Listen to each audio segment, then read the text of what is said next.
दोस्तों कहते हैं कि ईमानदारी सबसे अच्छी नीति होती है। ईमानदारी सबसे बड़ी पूंजी होती है। मित्रों, यदि आप ईमानदार हैं, यदि आपके रग रग में ईमानदारी कूट-कूट कर भरी हुई है, तो निसंदेह आप बहुत महत्वपूर्ण व्यक्ति हैं। समाज में आपका सम्मान होता है, समाज के लोग आपको इज़्ज़त देते हैं और यह ईमानदारी आपको बहुत बड़े पैमाने पर, बहुत बड़े मुकाम पर ले जाती है।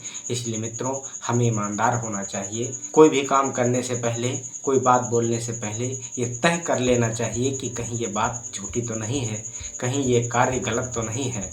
यदि काम सच्चा है, यदि काम अच्छा है, तो हमको बिना किसी डर और दबाव के वो काम करना चाहिए। उसका अंजाम कुछ भी क्यों ना हो, परंतु हमें ईमानदारी से मुँह नहीं मोड़ना चाहिए। ईमानदारी के मार्ग पर चल कर के और हमें अपने जीवन के प्रत्येक क्षण को व्यतीत करना चाहिए।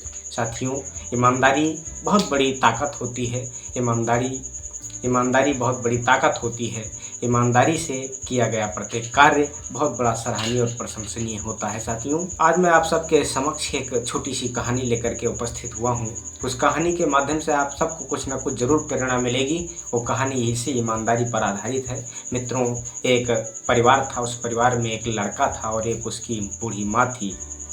दोनों बेचारे बहुत ही गरीबी के दुर्दिन से गुजर रहे थे। माँ बीमार रहा करती थी और बेटे की पढ़ने लिखने की उम्र थी, परंतु मजबूरी में उसे अपने विद्यालय को छोड़ना पड़ रहा था और मेहनत मजदूरी करके अपनी माँ का इलाज कराता था। बड़े ही परेशानी में, बड़े ही संकट में उसका दिन गुजर रहा था। एक दिन की बात है कि वो लड़का अपनी माँ को दवा दे करके और सांत्वना दे करके और सुबह-सुबह काम पर निकल जाता है। कहता है, माँ आप चिंता मत करिएगा, मैं जल्दी ही काम से वापस आऊँगा और उधर से आपके लिए दवा ले आऊँगा तथा खाने-पीने की चीज़ें भी लेकर के आऊँगा। ये सांत्वना दे करके वो लड़का चला जाता है और जैसे ही घर के बाहर पहुँचता है, सड़क पर पहुँचता है, सड़क पर एक डॉक्टर अपनी पत्नी के साथ में अपने स्कूटर पर बैठे हुए और जा रहे होते हैं। वो शायद मार्केट जा रहे होते हैं, खरीदारी करने के लिए जा रहे होते हैं और उस डॉक्टर का पर्स रास्ते में गिर जाता है और ये लड़का पीछे-पीछे जा रहा होता है। पैदल-पैदल सड़क पर जा रहा होता है और उस बटुए के पास पहुँचता है, उस थैले के पास पहुँचता है, उस बैग के पास पहुँचता है, बैग को उठाता है और उठा करके स्कूटर के पीछे-पीछे दौड़ने लगता है, आवाज़ देता है, परंतु तब तक डॉक्टर बहुत दूर निकल चुका होता है। डॉक्टर के कानों में उस लड़के की आवाज़ नहीं पहुँच पाती है।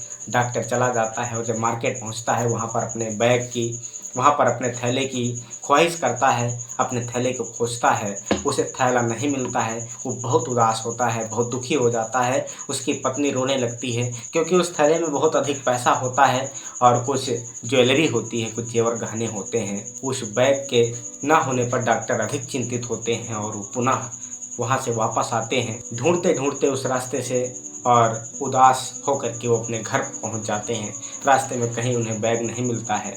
उधर लड़का क्या करता है, डॉक्टर साहब के पीछे-पीछे जाता है, दौड़ता है, भागता है, परंतु डॉक्टर साहब जब नहीं उसे दिखाई देते हैं, आँख से ओझल हो जाते हैं, दूर चले जाते हैं। वो लड़का बहुत ही ईमानदारी से उस बैग को सुरक्षित रख देता है और जाता है अपने काम पर, सारा दिन काम करता है। शाम को वापस आता है, घर पर पहुँचता है और घर पर उस बैग को खोलता है, तो उस बैग को खोलने पर उसमें ढेर सारा धन दिखाई देता है, ढेर सारा पैसा दिखाई देता है और तमाम गहने दिखाई देते हैं। उस लड़के का मन नहीं बहकता है।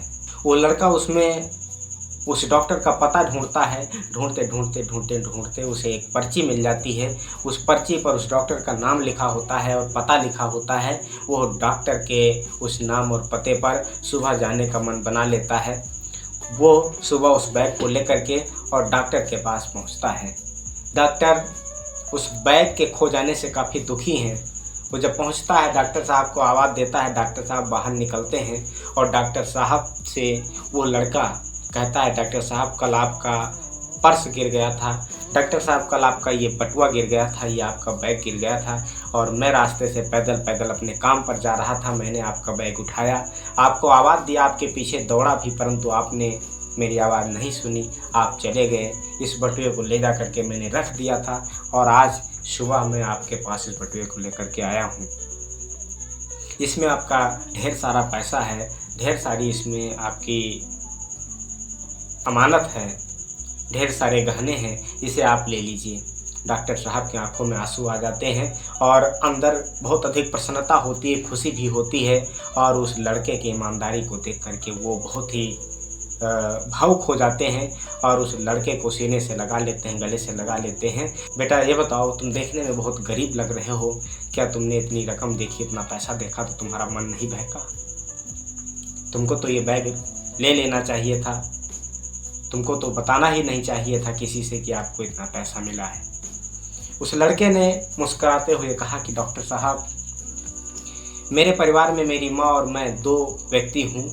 मेरी माँ ने हमेशा यही सिखाया है मुझे कि बेटा, चाहे जितने बड़े दुर्दिन क्यों ना देखने पड़े, चाहे घोर संकट का सामना क्यों ना करना पड़े, परंतु कभी झूठ मत बोलना, कभी अपने ईमान को मत बेचना, कभी बेईमानी मत करना, कभी मक्कारी मत करना। इसलिए मेरी माँ के द्वारा बताई गई ये बातें हमेशा मुझे याद रहती हैं और बेईमानी के बारे में मैं तो सोच भी नहीं सकता।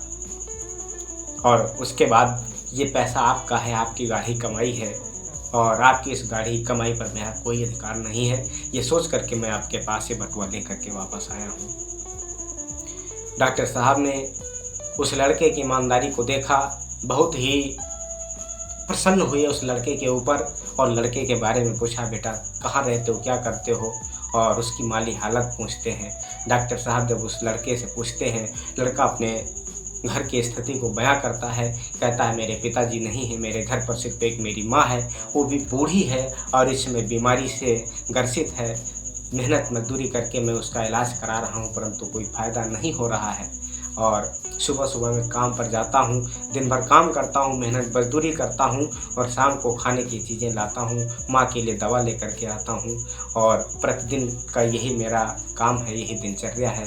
अपनी माँ की सेवा करता हूँ, माँ की देखभाल करता हूँ और वो खुश रहें, वह स्वस्थ हों, इसके लिए मैं शहर में काम करने जाता हूँ। डॉक्टर साहब कहते हैं कि बेटा, पढ़ने लिखने की उम्र थी तुम्हारी, तुमको पढ़ाई लिखाई करना चाहिए था। लड़का कहता है कि डॉक्टर साहब, परिस्थिति ने साथ नहीं दिया, किस्मत ने साथ नहीं दिया, इसलिए पढ़ाई लिखाई नहीं कर सका। मेरे अंदर बहुत ललक है कि मैं पढ़ाई करके कुछ करूँ, अपने माँ बाप का नाम रोशन करूँ, अपने गाँव क्षेत्र का नाम रोशन करूँ, परंतु शायद ये मेरे किस्मत में लिखा नहीं है।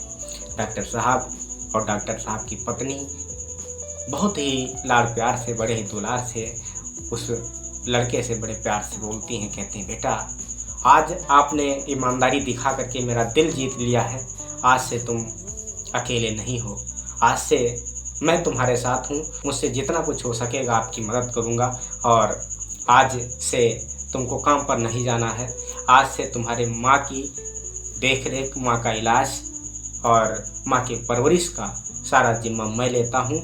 मैं निःशुल्क माँ की दवा करूँगा क्योंकि जैसे वो तुम्हारी माँ है वैसे वो मेरी माँ है, इसलिए आज से तुमको इलाज की चिंता छोड़ देना है और परिवार में जितना खर्च है वो खर्च मैं उठाऊँगा और कल से तुम्हारा दाखिला विद्यालय में कराता हूँ और तुम प्रतिदिन विद्यालय पढ़ने जाओ, पढ़ लिख करके अपने जीवन में कुछ अच्छा करना, पढ़ लिख करके अपने जीवन को सफल बनाना और अब तुम्हें चिंता करने की कोई आवश्यकता नहीं है। मित्रों, डॉक्टर साहब पूरे घर की जिम्मेदारी ले लेते हैं। डॉक्टर साहब उस बच्चे के पढ़ाई की जिम्मेदारी ले लेते हैं और उस बच्चे को अपने भविष्य को संवारने का मौका मिलता है। और मित्रों, ये सब कैसे संभव हो पाया है? ये सिर्फ और सिर्फ उस लड़के की ईमानदारी से संभव हो पाया है। ऐसे ही मित्रों, हमारे जीवन में न जाने कितने ऐसे अवसर आते हैं जहाँ पर हम अपनी नीयत को बहका देते हैं, हमारे मन में गलत विचार आ जाते हैं और जिसके कारण हमको काफ़ी नुकसान का सामना करना पड़ता है। मित्रों, हमें ईमानदारी दिखानी चाहिए, हमें ईमानदार होना चाहिए, हमें दूसरे की वस्तु पर, दूसरे के धन पर, दूसरे के दौलत पर कोई गलत नज़र नहीं डालनी चाहिए। वो दौलत, वो पैसा, वो धन मिट्टी के समान होता है। इसलिए मित्रों, ईमानदारी में बहुत बड़ी ताकत है, ईमानदारी सबसे बड़ी नीति है। आप सभी से मैं यही आग्रह करूँगा कि आप अपने जीवन में हमेशा और हमेशा ईमानदारी के रास्ते पर चल करके और अपने जीवन को सफल बनाने का प्रयास करें। बेईमानी से प्राप्त किया गया धन जिस तरह से आता है उसी तरह से चला जाता है और वो धन किसी न किसी तरह से हमको पीड़ा जरूर देता है, कष्ट पहुंचाता है। अतः हमें इस तरह से धन पर, इस तरह से पैसे पर, इस तरह से दौलत पर कभी मुंह नहीं मारना चाहिए, कभी नज़र नहीं उठानी चाहिए। मैं आप सबके बीच में ऐसे आता रहता हूँ। मैं शिवनाथ शेखर, मोटिवेशनल स्पीकर, आप सबसे ऐसे ही मैं मिलता रहूँगा। तब तक के लिए जय हिंद, जय भारत, नमस्कार।